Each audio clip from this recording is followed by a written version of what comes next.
Orang kalau udah ngerasain, makanya salah satu kunci sukses belajar itu ij'alil ilma mahbubah. Jadikan ilmu itu kecintaan. Kalau ilmu udah jadi kecintaan, maka bagaimana sih kif muamalatul muhib lil mahbub? Bagaimana seseorang yang mencintai akan memperlakukan yang dicinta, nggak pengen jauh-jauh, pengen ngeliatin terus, pengen dekat terus, nggak pengen pisah. Itu kalau ilmu udah jadi kecintaan begitu tuh. Kalau udah ada perasaan cinta ilmu dalam hati dan syukuri kepada Allah kalau kau merasakan ini.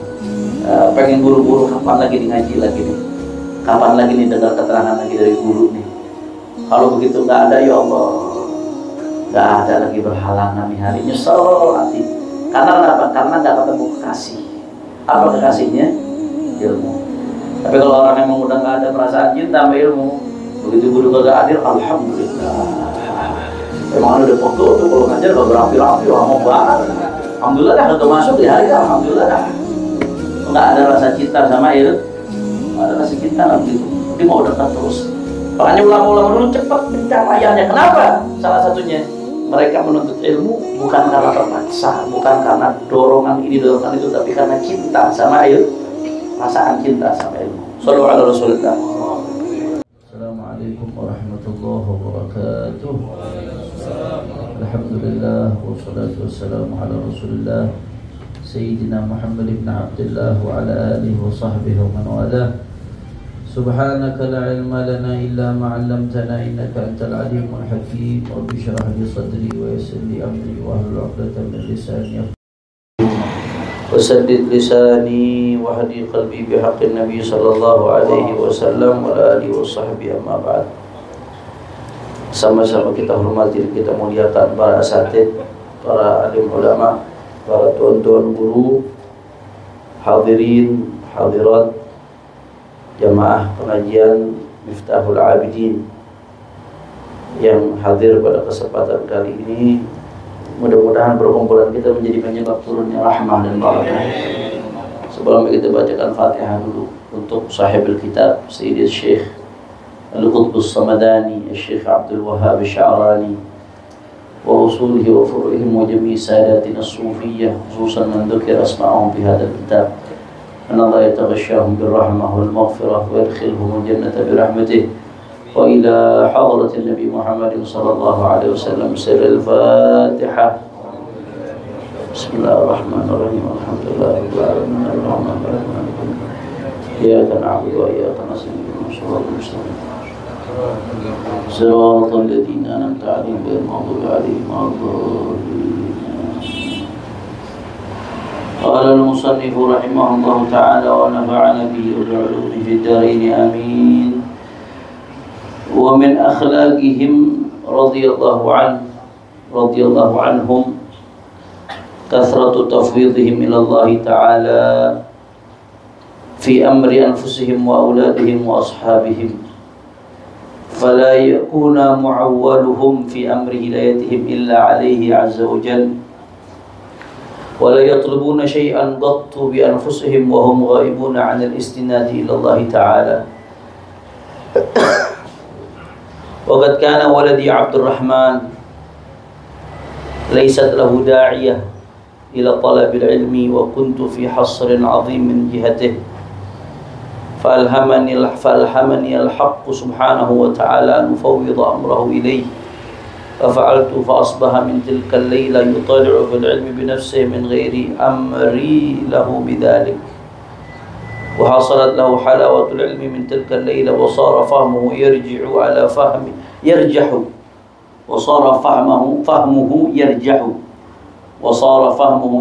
على فهم من سبقه بالاشتغال بسنين، فأراحني الله تعالى بتفويضي إليه من التعب الذي كنت فيه، فالله تعالى يجعله من العلماء العاملين بما عملوا آمين إلى آخر ما قال. Melanjutkan kajian kitab Tanbihul Muqtadin karya Sayyidina Imam Syekh Abdul Wahhab Sya'rani alaihi rahmatullah. Syekh Abdul Wahhab Sya'rani di sini menjelaskan min akhlaqihim, termasuk akhlaknya mereka salafun salih, ulama-ulama terdahulu. Termasuk akhlaknya ulama-ulama terdahulu, kalau lagi ngaji motornya kagak bunyi. Zaman dulu gak ada motor. Nah, atas. Termasuk akhlaknya mereka salafun salih, kathratu tafwidhihim ila Allah Ta'ala fi amri anfusihim wa auladihim wa ashabihim. Mereka banyak sekali menyerahkan kepada Allah di dalam urusan diri mereka, urusan anak-anak mereka, dan urusan murid-murid mereka. Ulama dulu kalau nyebut ashab itu murid. Ashabu Syafi'i murid Imam Syafi'i, ashab Malik murid Imam Malik. Mereka nyerahin kepada Allah Ta'ala. Jadi ngajar, ngedidik, tapi selebihnya diserahin sama Allah. Jadi kadang-kadang kita ini nggak berasa, kita ngerasa diri kita hebat, sampai kita lupa nyerahin diri sama Allah.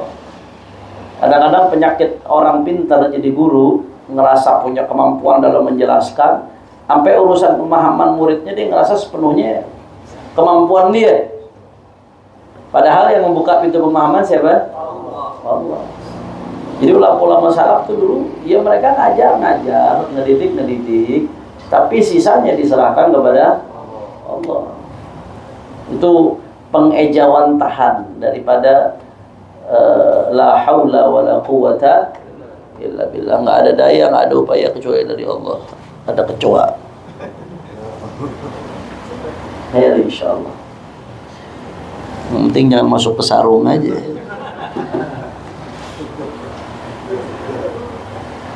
Baik, kita lanjutkan. Mau ikut ngaji, cuma ikut ngaji. Maka fala yakuna mu'awwaluhum fi amri hidayatihim illa alim. Maka mereka enggak punya sandaran di dalam petunjuk, di dalam diberikan petunjuknya mereka, dirinya, anaknya, muridnya.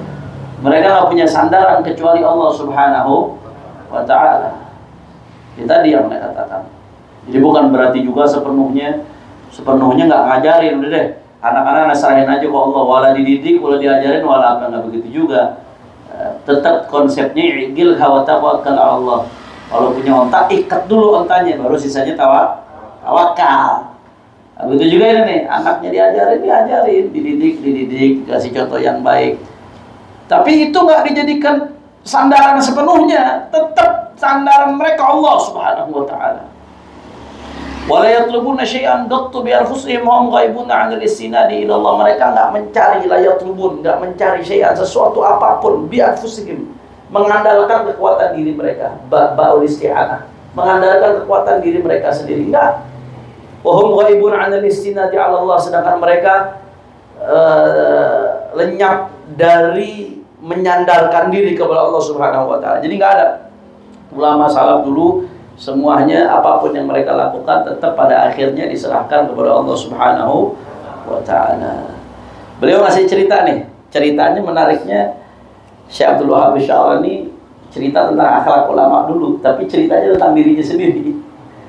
Artinya beliau pengen nunjukin, saya nih orang yang sebelum saya ngamalin, sebelum saya ngomong saya udah ngamalin duluan. Saya udah kerjain dan saya ngikutin tuh akhlaknya salafun salih.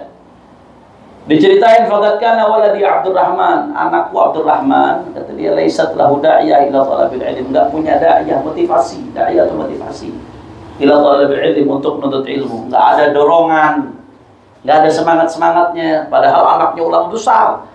Bapaknya Syekh Abdul Wahab Sya'rani yang ngarang Tanbihul Muqtarin, yang ngarang Mizan dari Imam Sya'rani, Al-Mizan Al-Kubra, yang isinya perbandingan 4 madhab fiqih muqaran. Ada Syekh Abdul Wahab Sya'rani, allamah kabir. Tapi anehnya anaknya nggak semangat belajar, kata beliau. Dia lagi cerita, namanya Abdurrahman anaknya. Aku nih kuntu fi hasrin azim min jihati, aku nih udah, kalau bahasa gitu udah pegel banget dah ngadepin ini. Sumpah banget nih ngelihat anak saya nggak semangat belajar. Akhirnya apa yang terjadi? Fa'alahamaniyal haqqu an ufawwidhu amrahu ilaih. Allah Subhanahu wa ta'ala ngebimbing saya untuk menyerahkan urusan anakku Abdurrahman kepada Allah Subhanahu wa ta'ala. Udah, nasihatin udah, ngajarin udah, tinggal diserahin kepada, udah saya serahin dah anak saya serahin kepada anak saya Abdurrahman, saya serahin kepada Allah Ar-Rahman. Biar Allah yang ngasih dia hidayah, Allah yang membimbing dia. Hasilnya apa? Begitu Syekh Abdul Wahab Sya'rani nyerahin begitu, fa asbaha min tilka lailah, maka semenjak malam hari itu, kata Syekh Abdul Wahab Sya'rani, yutali'u fil ilmi bi nafsihi min ghairi amri lahu bidzalik. Semenjak saya serahin sama Allah, mulai malam itu dia belajar sendiri. Langsung semangat buka kitab tanpa saya suruh. Ini hasil dari beliau berserah diri sama Allah. Allah yang gerakin. Bahkan nggak sampai di situ. Wa hasalat lahu halawatul ilmi min tilka lailah. Mulai itu malam yang tadinya ogah-ogahan belajar, yang tadinya malas-malasan belajar, mulai malam itu dia merasakan halawatul ilmi, manisnya ilmu. Orang kalau udah ngerasain manisnya ilmu, Masya Allah, pengennya terus-terusan, nggak mau jauh dari ilmu. Dulu ada ulama namanya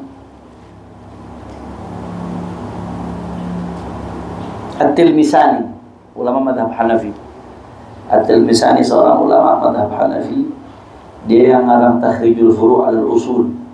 Kita dulu ngaji di Ahqaf, kitab apa saja turunan dari kaidah-kaidah usul fikih yang dipraktekkan, diterapkan dalam ilmu fikih. Contoh-contoh terapannya sebagai usul fikih terapan. Takhrijul Furu' al-Usul itu usul fikih terapan. Ada 1 semester pembahasan tentang itu di Ahqaf dulu. Tilmisani ini ulama besar. Nah, menariknya dia waktu itu masih kecil. Misalnya masih kecil, orang masih bocah. Ngaji sama ulama besar di zamannya ahli tafsir. Mungkin 7 tahun atau 8 tahun umurnya. Subhanallah, itu waktu gurunya lagi ngajar tentang tafsir Awsaful Jannah. Tafsir tentang ayat-ayat surga. Jadi ayat-ayat yang berkaitan dengan surga itu tajri min tahtihal anhar dan lain seterusnya. Fiha ainun jariyah, fiha surrun marfu'ah, wa aqwabu mawdu'ah, wa namariku masufah, wa dharabiyyu mabthuthah, dan seterusnya. Tafsir ayat-ayat surga nih lagi dibahas sama syekhnya. Bagaimana ayat-ayat surga, yang ayat-ayat Al-Quran yang menyifati tentang surga. Selesai gurunya ngejelasin, ini At-Tilmisani yang masih kecil ngangkat tangan nanya ke gurunya, Syekh, ini soal, saya mau nanya. Silahkan tanya. Dia anak kecil nih yang nanya. Pertanyaannya cuma nggak kaleng-kaleng, walaupun yang nanya anak kecil, tapi pertanyaannya yang orang gede aja nggak kepikiran. Bagaimana pertanyaannya? Ya Syekh, hal fil jannati majalisul ilm? Syekh, di surga ada pengajian apa kagak? Kalau kita kan kagak, di dunia aja ada pengajian bawaan mau pulang mulu. Pantat udah pegel aja bawaan kalau di majelis. Ini nggak nanyanya di surga nanti ada pengajian apa kagak? Miftahul Abidin di surga ada apa kagak nih Syekh? Mudah-mudahan kita kumpul sama surga. Gurunya bilang, "Nah, fiha ma tashtahil anfus." Gurunya cerdas, iya. Semua yang kamu pengen ada di surga. Kalau kamu pengen ngaji di surga, ya ada nanti pengajian di surga. Akhirnya kata Tilmisani yang masih kecil, dia mengatakan apa? "Lau qulta la qultu la lazzata fiha." Andai kata Syekh tadi kamu bilang di surga kagak ada pengajian, aku bakal bilang surga kagak enak. Andai kata di surga nggak ada pengajian, saya bakal bilang surga kagak enak. Saking dia merasakan manisnya ilmu.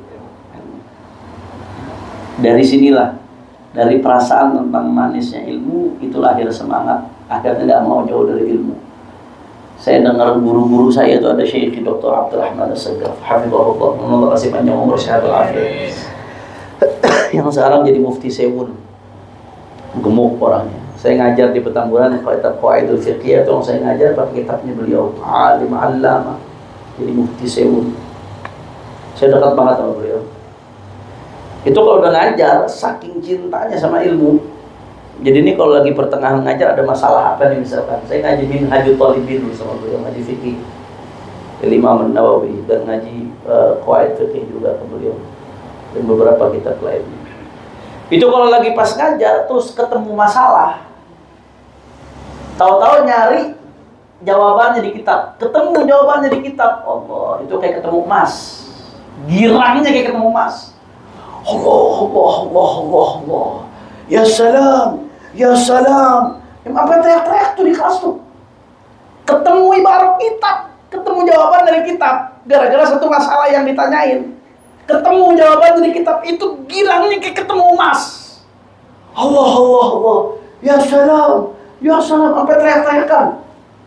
saking menikmati kelezatan. La ilaha illallah. Oh, orang kalau udah ngerasain lezatnya ilmu luar biasa, nikmat. Kita kalau lagi baca satu ibarat nggak paham, ulang, cari dari kitab ini keterangan lain, cari dari kitab itu keterangan. Toto paham, oh nikmatnya luar biasa nikmat. Lagi nyari satu masalah nggak ketemu nih, begitu ketemu kadang-kadang bini anak kaget, anak di kamar, Allahu Akbar malam-malam. Bini anak suka kaget kadang-kadang, malam-malam suka teriak sendiri. Itu biasanya anak ketemu yang anak cari, kagak ketemu tuh, girangnya. Itu perasaan itu timbul dari merasakan lezatnya ilmu. Allah. Sallallahu alaihi Rasulillah. Orang kalau udah ngerasain, makanya salah satu kunci sukses belajar itu ij'alil ilma mahbubak. Jadikan ilmu itu kecintaanmu. Kalau ilmu udah jadi kecintaan, maka bagaimana sih kif muamalatul muhib lil mahbub? Bagaimana seseorang yang mencintai akan memperlakukan yang dicinta, nggak pengen jauh-jauh, pengen ngeliatin terus, pengen deket terus, nggak pengen pisah. Itu kalau ilmu udah jadi kecintaan begitu tuh. Kalau udah ada perasaan cinta ilmu dalam hati dan syukuri kepada Allah kalau kau merasakan ini.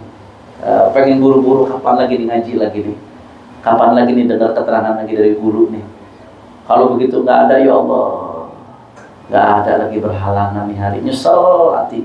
Karena kenapa? Karena nggak ketemu kekasih. Apa kekasihnya? Ilmu. Tapi kalau orang emang udah nggak ada perasaan cinta sama ilmu, begitu guru kagak hadir, alhamdulillah. Emang udah pokok tuh kalau ngajar kagak rapi-rapi, lama banget. Alhamdulillah dah kagak masuk di hari dah, alhamdulillah dah. Nggak ada rasa cinta sama ilmu, nggak ada rasa cinta lah begitu. Dia mau dekat terus.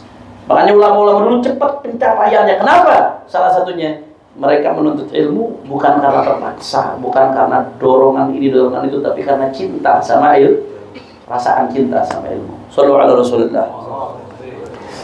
La ilaha illallah. Akhirnya kata Syekh Abdul Wahab Sya'rani, fa asbah wa hasalat lahu halawatul ilm min tilka lailah, maka dia ngerasain manis ilmu mulai itu malam. Wa sara fahmuhu yarjah ala fahmi man sabahu bil istighal bisinin. Dan pemahamannya dia menjadi lebih unggul dari pemahaman orang yang bertahun-tahun lebih dulu dari dia belajarnya. Jadi ada orang-orang yang lebih dulu dari dia bertahun-tahun belajar, kalah pemahamannya sama anak saya, gara-gara berkat dia nyerahin anaknya kepada Allah. Fa'arahani Allah Ta'ala bitafwidhi ilaih minat ta'ab alladhi kuntu fih. Maka berkat aku nyerahkan diri kepada Allah, Allah Ta'ala memberikan aku istirahat dari rasa lelah yang aku rasakan. Lama aku mendidik anakku, lama aku nasihatin. Kalau bahasa kita pepegol, tuh anak dikasih tahu kagak ngerti-ngerti. Selama kita udah berusaha, sisanya jangan ngandelin kekuatan kita, tapi sisanya serahkan kepada Allah. Ini penting nih, ya, buat kita yang punya anak, yang ngedidik anak, punya murid. Mbah Maimun Zubair tuh bilang, kata Mbah Maimun Zubair, kalau mau ngajar, jangan niatnya harus bikin murid jadi pintar. Nanti kalau murid kamu nggak pintar, mau pegel. Yang bikin murid jadi pintar siapa? Allah. Itu tugas Allah. Tugas kita buka dia pintu pemahaman. Tugas kita ngejelasin, bayan, menyampaikan. Ya tentunya kita juga harus evaluasi metode kita, cara menyampaikan benar apa enggak. Itu kan bagian dari ikhtiar. Kita harus evaluasi cara penyampaian kita, penjelasan kita bisa dipahami apa enggak. Seorang guru juga mesti evaluasi. Bukan cuma murid. Dalam ilmu pendidikan tuh hatta guru mesti evaluasi. Tapi jangan seolah-olah kalau murid terus nggak pintar kita gagal. Jangan begitu. Karena emang nggak semuanya Allah bukain pintu pemahaman. Kata Mbah Maimun Zubair itu pokoknya tugas kita ngajar, sisanya kita serahin kepada Allah. Nanti Allah yang bakal buka sendiri tuh. Allah yang bakal buka sendiri. Anak-anak ngerasain. Ada beberapa masyayikhuna yang mukhlisin, ahli ikhlas. Waktu dia ngajar karena tawadhunya suaranya pelan, anak nggak paham. Anak nggak paham kadang-kadang apa yang dia jelasin nggak paham. Tapi ini karena guru kita orang soleh, ahli ikhlas, mungkin di balik majelis dia ngajar tuh di rumahnya dia munajat sama Allah, ngedoain supaya murid-murid dibuka pintu pemahaman. Biar kata waktu ngaji ada nggak ngerti apa yang dia sampaikan. Tapi kadang-kadang nanti setelah kita pulang atau bahkan setelah kita ngajar kitab yang sama yang dulu kita belajar sama dia, tuh Allah bukain tuh pintu pemahaman yang sebelumnya nggak dibukain. Jangan-jangan kemungkinan besar itu berkat doa guru kita. yang angkat tangan malam hari minta sama Allah supaya murid-muridnya dikasih buka pintu pemahaman. Ya, jadi tugas kita nyampein untuk para orang tua, para guru, para masyayikh, para asatid, tugasnya nyampein. Tapi jangan lupa kita punya tugas juga. Pada akhirnya setelah menyampaikan, wajib kita nyerahin kepada Allah. Karena pintu pemahaman yang bukain Allah, hidayah yang bukain Allah, petunjuk yang ngasih Allah. Tugas kita nyampein. Jangan sampai kita karena udah ngerasa diri kita pinter sampai lupa kita. Kadang-kadang ini penyakitnya orang pinter. Saya kasih lagi, penyakitnya orang pinter, berasa dirinya pinter, astagfirullahaladzim, berasa dirinya hebat, sampai lupa yang bukain pintu pemahaman itu Allah. Rasa saya ini ngejelasin udah hebat, orang paham dengan apa yang jelas saya kan. Itu ujub, nggak bagus. Itu tidak mengamalkan la haula wala quwata illa billah. Enggak. Ente cuma nyampein yang bukain Allah. Dan ini hasilnya lebih dahsyat. Ini aulia-aulia orang-orang soleh. La ilaha illallah. La ilaha illallah. Sallu ala Rasulillah.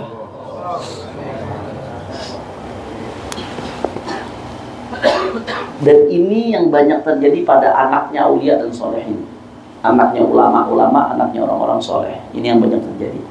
Ini kita lanjutin nih. Waqad sami'tu Syekhana Sayyidi Aliyan Al-Khawas rahimahullahu ta'ala yaqul ma thamma, bukan ma thumma itu ya, ma thamma ay ma hunaka, ma thamma ay ma hunaka, ma thamma anfa'u li auladil ulama was salihina min ad-du'a lahum bi dhahiril ghaibi ma'a tafwidhi amrihim ila Allah. Ya, tidak ada di sana sesuatu apapun yang anfa, yang lebih bermanfaat li auladil ulama, untuk anak-anaknya ulama dan anak-anaknya orang saleh. Enggak ada yang lebih bermanfaat buat anak ulama dan orang-orang saleh dari babanya min ad-du'a lahum, melebihi doa untuk mereka anak-anaknya. Bi dhahiril ghaib, doanya jangan depan dia, doanya di dhahiril ghaib, tanpa sepengetahuan si anak. Ngedoainnya tanpa sepengetahuan si anak, bukan hanya di depan babanya. Ma'a tafwidhi amrihim ilallah, kemudian diserahkan kepada Allah. Itu yang bermanfaat banget tuh buat ulama. Anak-anaknya ulama, banyak anaknya wali jadi wali, anaknya ulama jadi ulama, anaknya orang soleh jadi orang soleh. Di antara sebab utamanya ini nih, kata Syekhul Wahab Syarani, kata Sidi Syekh Ali Al-Khawas, karena doa bapaknya ketika dhahrul ghaib, mungkin waktu tahajud, waktu munajat, waktu sujud, didoain anaknya, Allahumma barik lana fi auladina wa tullabina wahfadhhum wa la tadurruhum wa waffiqhum li ta'atika warzuqna birrahum. Didoain tuh anak. Kemudian diserahin sama Allah Ta'ala. Ngedidik tetap ngedidik, bukan berarti dia mengabaikan kewajiban didik ya. Anda nggak perlu jelasin urusan itu antara konsep ikhtiar dan tawakal. Ikhtiar tetap ikhtiar, tapi tetap nanti yang bikin jadi itu doanya. Penting banget. La ilaha illallah. Dan diserahin sama Allah anak-anaknya. Karena memang begini, Anda pernah waktu 2 tahun lalu Al-Fakir menyampaikan tausiah di haulnya Habib Ali Bungur, Habib Ali bin Husain Al-Atas di Condet, di Gang Bulu. Ya. Anda baca di antara manaqib Habib Ali bin Husain Al-Atas itu ibunya orang solehah, perempuan solehah ibunya, Habib Ali Bungur. Beliau tuh bisa begitu, salah satu barokah didikan dan doa ibunya. Abahnya Habib Ali Bungur wali min auliyaillah, orang soleh juga. Nah, ibunya selalu bilang sama Habib Ali, wahai Ali, setan tuh dendam sama bapakmu. Setan dendam sama bapakmu. Setan tuh paling dendam sama orang-orang soleh. Makanya setan akan mengerahkan, maknanya kurang lebih begini ya, akan mengerahkan segala daya upayanya buat ngerusakin anaknya orang soleh. Anaknya ulama, anaknya kiai, anaknya seorang soleh, itu biasanya godaan setannya lebih gede. Kenapa? Karena setan dendam sama babanya. Nggak berhasil ngejerumusin babanya, anaknya mesti gua hancurin. Maka hati-hati. Itu pesannya Habib Ali. Ibunya Habib Ali Bungur ke Habib Ali. Itu di Muqaddimah. Tajul Aras yang dalam cetakan baru di Muqaddimah itu disebutin tuh. Di awal-awal di Muqaddimatul Muhaqqiq. La ilaha illallah. Makanya kata Sidi Ali Al-Khawas, di antara yang paling bermanfaat buat anak-anak orang soleh, doa bapaknya buat anaknya bi dhahril ghaib, tanpa sepengetahuan anaknya. Bukan depan anaknya, tanpa sepengetahuan anaknya. Karena untuk istiqomah doain tanpa sepengetahuan orang tuh lebih susah biasanya. Kalau depan anak kan, kita pengen nunjukin perhatian, wajar kita doain. Kita pengen nunjukin kasih sayang, wajar kita doain. Tapi kalau nggak depan anak kan kadang mau istiqomah agak-agak susah juga, suka lupa dan lain sebagainya. Justru itu yang dahsyat. Karena gini, di dalam hadis Rasulullah SAW mengatakan doa bi dhahril ghaib mustajab. Doa dalam dhahril ghaib mustajab di satu sisi. Bahkan sampai-sampai kalau bicara tentang Ismullahil Azam, kalau nggak di sini ada pernah jelasin tuh. Ismullahil Azam. Allah kan punya namanya A'zam. Nama Allah yang A'zam ini, kalau kita minta sama Allah dengan Ismullahil Azam, itu pasti dijawab oleh Allah Ta'ala. Cuman yang mana Ismullahil Azam itu disembunyikan sama Allah. Akhirnya ulama menggali. Ada yang mengatakan Ismullahil Azam kata-kata Allah itu sendiri, ada yang mengatakan ya Arhamar Rahimin, ada yang mengatakan ya Hayyu ya Qayyum, ada yang mengatakan dan seterusnya. Nah, Sayyidil Habib Zain bin Ibrahim bin Sumaid Madinah, ini ta'liqatnya Tajul Arus Ibn Athaillah Sekandari. Faedah dari Habib Zain bin Ibrahim bin Sumaid Madinah, menurut beliau Ismullahil Azam itu doa bi dhahril ghaib. Doa bi dhahril ghaib, ngedoain orang tanpa sepengetahuan orangnya, itu Ismullahil Azam. Karena kenapa? Karena doanya pasti dijawab oleh Allah Ta'ala. Doa bi dhahril ghaib. Jangan dikasih tahu orangnya, doain aja udah. La ilaha illallah. Jadi kenapa tadi sangat mujarab seperti yang Sayyidina Ali Al-Khawas bilang, satu dia Ismullahil Azam, satu dia doa bi dhahril ghaib, memang udah mustajab. Yang kedua doa orang tua ke anak. Kan doa orang tua ke anak seperti doa Nabi buat umatnya, itu dalam riwayat disebutkan mujarab. Dan yang ketiga yang nggak kalah mujarabnya, ini orang soleh babanya. Orang soleh doanya mustajab nggak? Mustajab. Orang makannya bersih aja, orang kalau makannya bersih dari yang haram, atib mat'amak takun mujabad da'wah. Perbaikin makanmu, jangan sampai ada yang haram, maka doa-doa kamu dijawab oleh Allah Ta'ala. Allahu Akbar. Belum lagi kalau orang amalin sunnah, la yazal abdu yataqarrab ilayya bin nawafil hatta uhibbah, fa idza ahbabtuhu kuntu sam'ahu alladhi yasma'u bihi wa basarahu alladhi yubsiru bihi, dan ila akhir ayat. Kata dalam hadis qudsi, kata Allah, kalau hambaku mendekatkan diriku dengan yang nawafil, maka dengan yang sunnah-sunnah, maka aku akan mencintai dia. Kalau aku cintai dia, nanti di akhir hadis itu, apa yang dia minta, lain salani lautianna, apa yang dia minta akan aku berikan. Jadi satu udah doanya bi dhahril ghaib, kedua yang ngedoain orang tua, yang ketiga bapaknya orang soleh. Makanya kata Sidi Syekh Abdul Wahab Sya'rani, ya, kata Syekh Ali Al-Khawas, beliau mengambil dari Syekh Ali Al-Khawas, yang paling manfaat buat anak-anak orang soleh, doa dari orang tua ini. Karena kalau mengandelin usaha kadang-kadang berat anak ulama nih. Walaupun nggak semuanya begitu, nanti akan dijelaskan. Anak-anak ulama mohon maaf ya, kadang kolokan. Betul apa kagak? Bapaknya petarung karena muassis, bapaknya perintis, anaknya pewaris. Udah beda tuh kadang tuh. Bapaknya bertarung dari nol sampai jadi ulama besar, punya nama. Anaknya dari kecil hidup di lingkungan orang yang cinta sama bapaknya, dikolokin, dari kecil diciumin tangan. Anaknya sendalnya dari kecil dibawain. Anaknya dari kecil dihormatin sama orang lain. Akhirnya jadi malas nggak tuh anak? Malas akhirnya. Kadang-kadang di situ tuh beratnya anak ulama.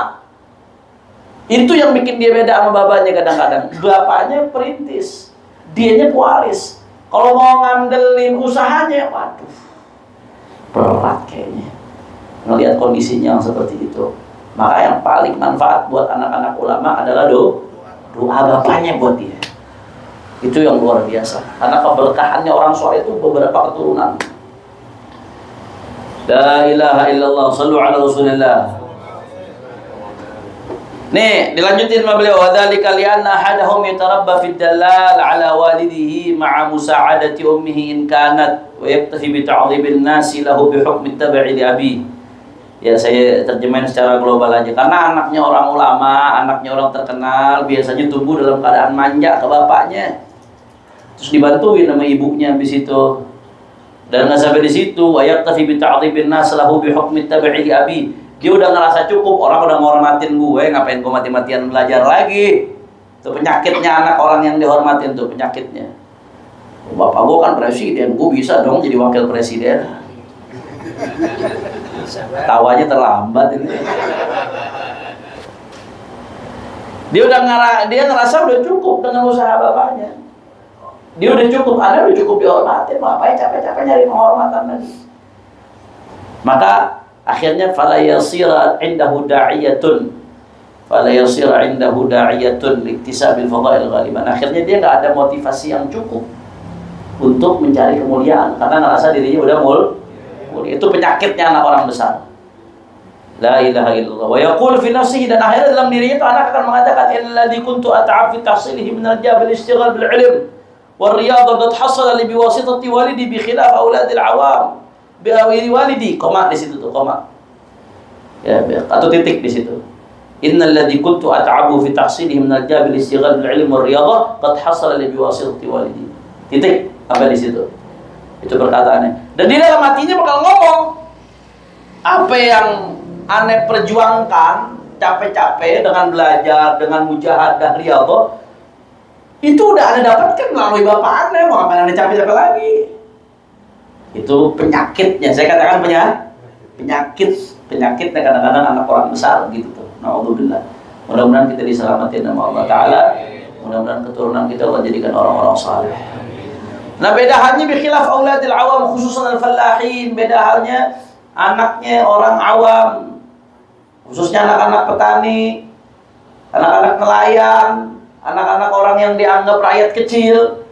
Ya, fa inna ahaduhum yafta'inahu 'ala ad-darbi wal habsi wal ihanati min al-hukam wa awanihim.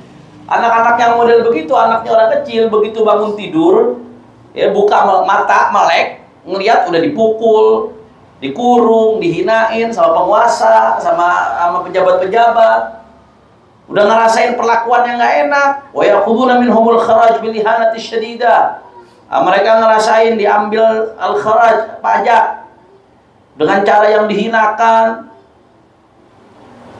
Nah, fayasir yatafakkar fi amali hilatin ta'tiquhu min dhalik. Maka dia mikir akhirnya bagaimana caranya keluar dari keadaan yang hina seperti ini. Dia nyari hilah, nyari jalan keluar. Ta'tiquhu, yang membebaskan dia dari keadaan yang seperti itu. Ini anak orang susah nih. Apa yang terjadi akhirnya gara-gara dia pengen memperbaiki keadaan, memperbaiki nasib, fayulhimuhul haqqu, maka Allah bimbing dia an yastaghila bil ilm, untuk menyibukkan diri dengan ilmu wal Quran, dengan Al-Quran. Akhirnya Allah bimbing tuh. Walaupun kadang-kadang awal-awal niatnya mungkin nggak benar, tapi nanti biasanya seiring dia belajar, niatnya bakal dilurusin sama Allah Subhanahu. Talabtul ilma li ghairillah fa'abal ilmu an yakuna illa lillah. Aku nuntut ilmu, sebagian ulama mengatakan awalnya bukan karena Allah, tapi pada akhirnya ilmu tidak mau kecuali kalau aku karena Allah. Artinya pada akhirnya ilmu yang dia pelajari itu dari ulama membimbing dia untuk dia ikhlas karena Allah Subhanahu wa ta'ala. Tapi awalnya motivasinya seperti itu. Orang kecil dia lebih besar motivasinya buat sungguh-sungguh. Nah, ya akhirnya disibukkan. Fala yazal kullama 'azzamahu an-nas yazdad raghbatan fil 'ilm. Akhirnya semakin dimuliakan orang, dia semakin tinggi semangatnya untuk belajar, wal mujahadah dan mujahadah, hatta yasira Syekhul Islam, sampai dia menjadi Syekhul Islam julukannya. Atau Syekhul Tariq, atau dia jadi mursyid daripada tariqah. Syekhul Tariq. La ilaha illallah. Makanya ada perkataan ulama, laula abnaul fuqara lamatal ilm. Laula abnaul fuqara lamatal ilm. Kalau bukan karena anaknya orang miskin, ilmu udah mati. Yang bikin ilmu hidup, yang semangat belajar, kadang-kadang anak orang susah. Kalau anak orang kaya, anak orang besar, mohon maaf, manjanya setengah mati. Begel gitu. Manjanya setengah mati. Ya, izin mulu pas mondok. Jajannya banyak. Disenggol dikit ngambek, dikit-dikit ngancem keluar. Berat dah, gurunya diatur sama orang kaya. Karena orang kaya ngatur guru, betul nggak? Pondok salah dikit komplainnya, Masya Allah. Lalu urusin anak 3 biji kagak becus taruh di pondok akhirnya. Berat, banyakan komplain kadang orang kaya. Makanya kalau ada orang kaya, Allah kasih rezeki lebih, jangan sombong. Ente Allah kasih rezeki lebih karena ada titipan harta orang di situ. Ya, ketika ente bisa bantu, bersyukur sama Allah. Ente digerakin hartanya buat bantu, jadi dapat pahala. Bukan malah merasa diri besar, merasa diri berjasa. Tapi harus merasa diri la haula wala quwata. Nggak ada daya saya dapat harta, yang ngasih Allah. Yang ngasih dia harta siapa? Allah. Yang ngegerakin dia buat menyalurkan hartanya ke jalan yang baik siapa? Allah. Terus yang ngasih dia pahala setelah itu siapa? Siapa yang ente mau sombongin? Ente dapat harta dari Allah. Allah sayang sama ente, Allah gerakin buat disalurin ke jalan yang baik, jadi amal jariah. Yang ngegerakin juga Allah. Habis itu ente dapat pahala, yang ngasih pahala siapa? Terus ente-nya di mana sehingga ente sombong? Itu jadi introspeksi catatan buat diri kita masing-masing tuh ya. Jadi jangan sampai kita berasa begitu ngeluarin terus ngerasa diri kita hebat. Wah, gua kebanyakan guanya. Allahnya mana kalau kebanyakan guanya? La ilaha illallah. Allah.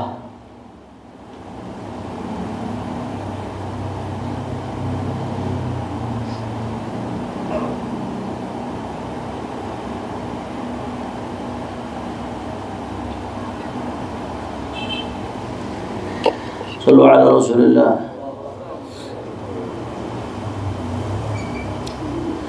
Sedikit lagi kita lanjutin. Ana minta maaf nggak bisa terlalu lama nih malam karena ana jam 10 udah ada janji ya. Makanya ana permisi, nanti habis ngajar langsung permisi. Minta maaf nggak mampir lagi. Haji Iwan, Masya Allah, Haji Iwan.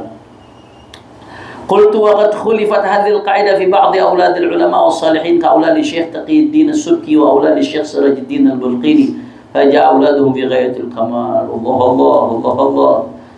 Kata tadi yang beliau cerita tuh banyak umumnya begitu. Anaknya orang gede nggak kayak bapaknya, agak berat karena dari kecil udah ngerasa hidupnya enak.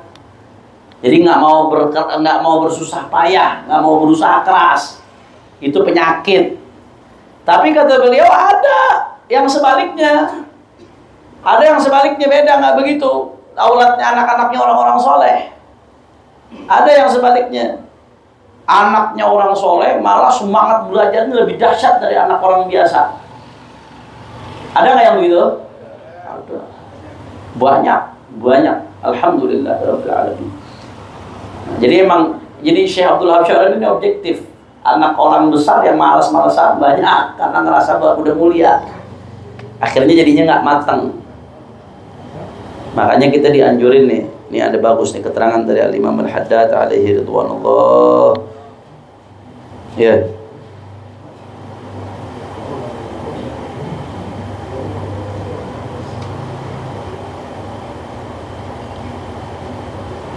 Ini ada kalam Imam Ghazali ajib di sini. Kata Imam Ghazali, ini buat orang yang cuma ngandelin kesolehan babanya doang. Man dhanna annahu yanju bi taqwa abi, kaman dhanna annahu yashba' bi akli abi, wa yarwa bi syurbi abi, wa yasir aliman bi tahallumi abi, wa yasil al-Ka'bah wa yaraha bi amashi abi. Ya, siapa orang yang ngerasa dirinya bakal selamat dengan kesolehan bapaknya, oh bapak gua orang soleh, gua bakal selamat, bapak gua orang bertakwa, gua bakal selamat.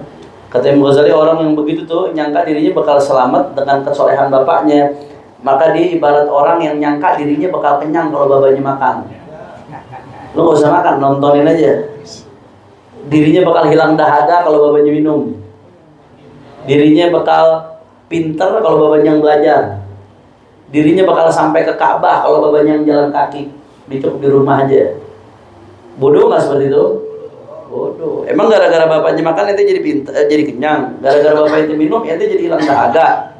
Gara-gara bapak ente belajar ente jadi pintar, kan kagak. Yang kenyang bapak ente, yang hilang dahaga bapak ente, yang pintar bapak ente bodoh tetap bodoh. Jelas atau tidak? Ya, ini cambukan buat orang-orang yang ini. Kemudian juga tadi ada tuh saya lupa. Shallu ala Rasulillah. Ada keterangan bagus banget dari Imam Al-Haddad alaihi ridwanullah.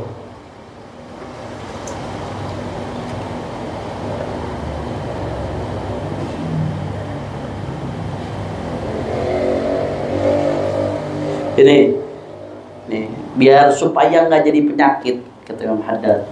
Imam Haddad yang ngomong nih, bukan saya nih.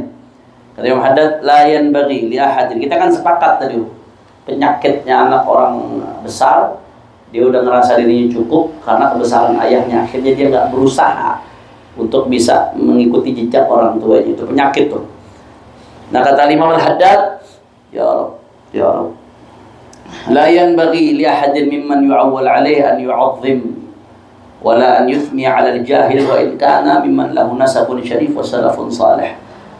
Kata Imam Al-Haddad, tidak seyogyanya bagi orang yang dijadikan panutan, jadi tokoh, ustadz, guru, nggak seyogyanya untuk mengagungkan dan memuliakan orang bodoh, walaupun dia punya nasab mulia dan punya kakek orang mulia. Jadi bukan berarti kita benci juga ya, bukan berarti kurang ajar terus. Tapi jangan muji-muji dia. Kita hormat anak guru tetap dianggap guru hormat. Tapi jangan kita puji-puji, jangan kita agungkan berlebihan, kata Imam Haddad. Walaupun nasabnya mulia, walaupun dia keturunan orang mulia, jangan. Imam Haddad mengatakan seperti itu. Kenapa? Justru ini bentuk sayang. Fa inna ta'zimahu wa thana'a 'alaihi fi dhahir qad yaftinuhu fi dinihi wa yaghurruhu billahi wa yuzahidu fil 'amal as-salih wa yadhi'u 'an az-zawad al-akhirah.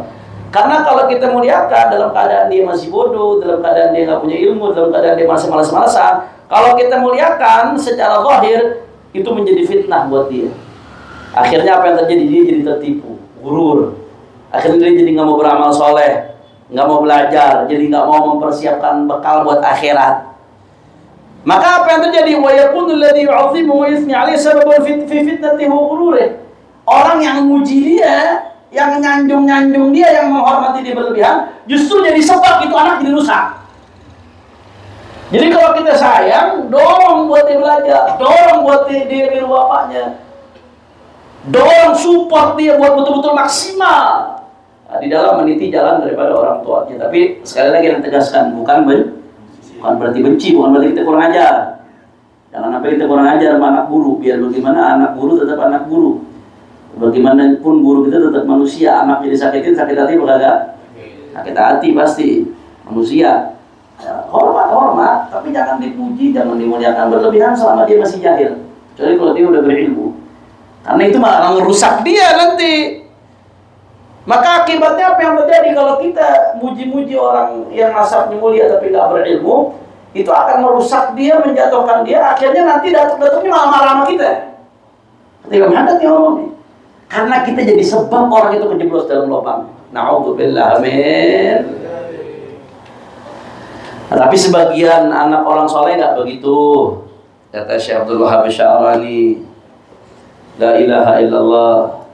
Contohnya seperti anak-anaknya Syekh Taqiyuddin As-Subki. Wah, itu luar biasa. Taqiyuddin Subki ini Anda pernah jelasin di sini, usratul ilm, keluarga ilmu. Tajuddin Abdul Wahab bin Taqiyuddin Ali bin Abdul Kafi As-Subki. Ini keluarga Subki, semuanya keluarga ulama. Keluarga ulama. Tajuddin Abdul Wahab yang ngarang Jam'ul Jawami'. Ya. Bin Taqiyuddin Ali bin Abdul Kafi As-Subki. Ini Ali yang ngarang As-Saiful Maslul ala man sabbar Rasul dan beberapa kitab-kitab lain. Ini kakeknya, anaknya, cucunya top, markotop, ulama top udah. Luar biasa. Ini kata Syekh Abdul Wahab Syaroni, yang model begini juga ada. Anak justru termotivasi dengan kalimat bapaknya. Yang bener nih. Oh, bapak gue orang soleh, berarti gue mesti jadi soleh juga. Oh, bapak gue orang alim, malu kalau gue gak berilmu. Masa bapak gue alim, gue bego. Yang bener kan begitu mestinya tuh. Yang begini ada. Dan di zaman sekarang pun masih banyak kalian melihat keluarga yang turun-temurun, keluarga alim. Sayyidul Walid Habib Abdurrahman bin Ahmad Segaf, kita lihat. Ya, alim, allamah, muridnya banyak. Tapi anak-anak beliau nggak merasa cukup dengan kealiman ayahnya. Anak-anaknya semuanya jadi ulama anaknya. Ustaz Muhammad Segaf, Habib Ali bin Abdurrahman Segaf, saya nggak tahu ilmunya. Habib Umar bin Abdurrahman Segaf, sekarang kiai asatid beliau ngaji sama beliau. Ustaz Alwi bin Abdurrahman Segaf, Ustaz Abu Bakar. Nah, ini nih yang contoh-contoh begini nih. Abu Yahya Hasan bin Ahmad Baharun, orang alim, pendiri pondok pesantren Darul Bahwa Dakwah. Anak-anaknya ulama semua. Bahkan kalau kita tarik dari atas, dari kakaknya, abahnya Habib Hasan, Hasan bin Ahmad. Habib Ahmad Baharun ini anaknya semuanya ulama, cucunya ulama semua. Hampir semuanya ulama, berkat doanya Al-Habib Husain bin Tahir Al-Haddad. Husain bin Tahir Al-Haddad. Jadi dulu Habib Husain bin Muhammad bin Tahir Al-Haddad yang dikubur di Tegal tuh, kakeknya Syekhi Habib Muhammad bin Tahir, Habib Muhammad bin Idrus Al-Haddad. Biasanya kalau Habib Yusuf Bafagi bikin maulid tuh hadir Habib Muhammad bin Idrus Al-Haddad, guru saya itu. Ngajarin saya ilmu balaghah sama ilmu Quran waktu di Dalwa. Ya. Habib Husain bin Tahir dekat sama kakeknya Habib Hasan Baharun, yang namanya Habib Hasan bin Ahmad bin Husain bin Tahir Baharun. Husain Baharun. Jadi Habib Husain Al-Haddad sama Habib Husain Baharun dekat, kakeknya Habib Hasan. Nah waktu itu Habib Husain punya anak namanya Ahmad, abahnya Habib Hasan, masih kecil, masih belasan umurnya. Habib Husain bin Tahir Al-Haddad bilang ke Habib Husain Baharun, wahai Habib Husain Baharun, itu anak ente yang Ahmad nikahin, umurnya masih belasan. Subhanallah, waktu itu ada 3 calon. Jadi ada yang, anak lupa, yang satu dari keluarga A, yang satu dari keluarga B, yang satu dari keluarga Bakhabazi, calon pengantin perempuan ini. Kata Habib Husain Al-Haddad, kalau anak ente nikah, Ahmad nih dinikahin sama yang dari keluarga A nih perempuan, nanti keturunannya jadi orang kaya, pejabat, orang kaya, agnia, pedagang. Kalau dinikahin sama perempuan dari keluarga B, keturunannya jadi pejabat. Kalau dinikahin sama keluarga yang Bakhabazi, keturunannya jadi ulama. Akhirnya kata Habib Husain Al-Haddad, ana serahkan ke antum Habib. Akhirnya dipilih yang Bakhabazi. Ya, Bakhabazi ibunya Habib Hasan Baharun. Subhanallah, doanya Allah ijabah. Habib Ahmad Baharun punya anak namanya Habib Hasan, Habib Qasim, Habib Mustafa, dan 2 lagi perempuan. Anak nggak tahu selain itu apakah ada lagi yang nggak tahu ini. Itu semua dari 5 orang ini anak-anaknya jadi ulama. Minimal bisa baca kitab. Minimal bisa baca kitab. Anak Habib Hasan bersaudara sendiri udah ulama. Habib Hasan ilmunya luar biasa sekarang. Di mana-mana muhawarahnya dipakai, afalnya dipakai, asliyahnya dipakai. Muridnya sekarang alumni dari Sabang sampai Merauke, se-Indonesia. Sekarang Dalwa kalau penerimaan murid baru sampai kayak mau olimpiade. Menerima murid baru tuh pakai ada parade dulu. Ini santri baru dari Sumatera, dari ujung Sumatera tuh setiap provinsi santri. Ini dari Jawa, dari ujung Jawa sampai Papua, santri Papua delegasi. Ngerata. Habib Hasannya, Habib Qasimnya, orang alim, Habib Mustafanya, anak-anaknya juga, anak-anak Habib Hasan ulama semuanya. Habib Husainnya, Abu Yahya Husain, Habib Segafnya, alimnya kayak apa, Habib Ali Baharun yang fikih berjalan. Anak Habib Qasim, Habib Mikdad Baharun, Habib Quraish Baharun. Anak Habib Mustafa asatid juga. Yang perempuan dua-duanya anaknya asatid rata-rata. Sallallahu alaihi Rasulullah. Ada nggak berarti yang begini? Ada. Kali ini termasuk yang barokah contoh doa nih, barokah doa. Dan mereka usaha belajarnya luar biasa. Termasuk ke anak yang lanjutin jejak ayah. Dan banyak ulama-ulama kita, kiai-kiai kita yang bapaknya alim, anaknya alim, banyak luar biasa. Alhamdulillah. Itu motivasinya bagus. Nah, bagaimana caranya nasab itu jadi motivasi supaya bisa meniru datuk-datuknya yang saleh, yang ulama. Mudah-mudahan Allah kasih kita anak-anak yang saleh. Allah kasih jadi anak-anak kita minal ulama al-amilin wa min ad-du'at al-mukhlisin wa min mutakallimin bi lughati sayyidil mursalin wa min ibadillahi as-salihin. Ala hadhihi an-niyyah wa li kulli niyyah salihah bi sirril Fatihah.